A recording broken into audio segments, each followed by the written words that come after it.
RCB బౌలర్ల ధాటికి Delhi Capitals batting lineup పేకమేడలా కూలిపోయింది. ఐపీఎల్ చరిత్రలోనే అత్యంత దారుణమైన పవర్ ప్లే ప్రదర్శనను నమోదు చేసిన తర్వాత ఢిల్లీ క్యాపిటల్స్ కెప్టెన్ అక్షర్ పటేల్ తన మనసులోని ఆవేదనను పంచుకున్నాడు. మ్యాచ్ అనంతరం మీడియాతో మాట్లాడుతూ అసలు క్రీజులో ఏం జరుగుతుందో అర్థం చేసుకోలేకపోయానని ఆయన అంగీకరించారు. మ్యాచ్ ముగిసిన తర్వాత అక్షర్ పటేల్ చాలా నిరాశగా కనిపించాడు. నిజం చెప్పాలంటే క్రీజులో అసలు ఏం జరుగుతుందో నాకే అర్థం కాలేదు. వికెట్లు ఒకదాని వెంట ఒకటి రాలిపోతుంటే ఏం చేయాలో పాలుపోలేదు. క్రికెట్ అనేది చాలా అనిశ్చితమైన ఆట. అందుకే ప్రతి క్షణం అప్రమత్తంగా ఉండాలి. ఈ చేదు జ్ఞాపకాన్ని ఎంత త్వరగా మర్చిపోతే అంత మంచిది అని అక్షర్ పేర్కొన్నాడు.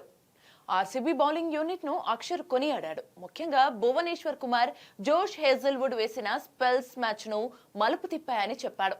భువి, హేజల్వుడ్ ఇద్దరు ప్రపంచ స్థాయి బౌలర్లు. ఏ పిచ్ పైనైనా బంతిని రెండు వైపులా స్వింగ్ చేయగల సామర్థ్యం వారికి ఉంది. ఈ రోజు వారి బంతులు బ్యాటర్లకు చుక్కలు చూపించాయి అని అన్నాడు. ఢిల్లీ ఓటమికి ప్రధాన కారణం టాప్ ఆర్డర్ బ్యాటర్ల తొందరపాటేనని అక్షర్ అభిప్రాయపడ్డాడు. మా ఓపెనర్లు, టాప్ ఆర్డర్ బ్యాటర్లు కాస్త ఓపికగా ఆడి ఉంటే ఫలితం మరోలా ఉండేది.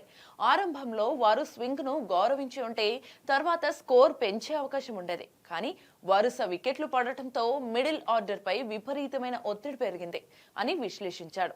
ప్రస్తుతం ఢిల్లీ ప్లే ఆఫ్స్ రేసులో నిలవాలంటే మిగిలిన మ్యాచ్ల్లో అద్భుతాలు చేయాల్సిన పరిస్థితికి ఏర్పడింది. ఆర్సీబీ బౌలింగ్ కు దాసోహమైన ఢిల్లీ తన లోపాలను సరిదిద్దుకుని తదుపరి మ్యాచ్ కు సిద్ధం కావాలని అక్షర్ ఆశాభావం వ్యక్తం చేశారు.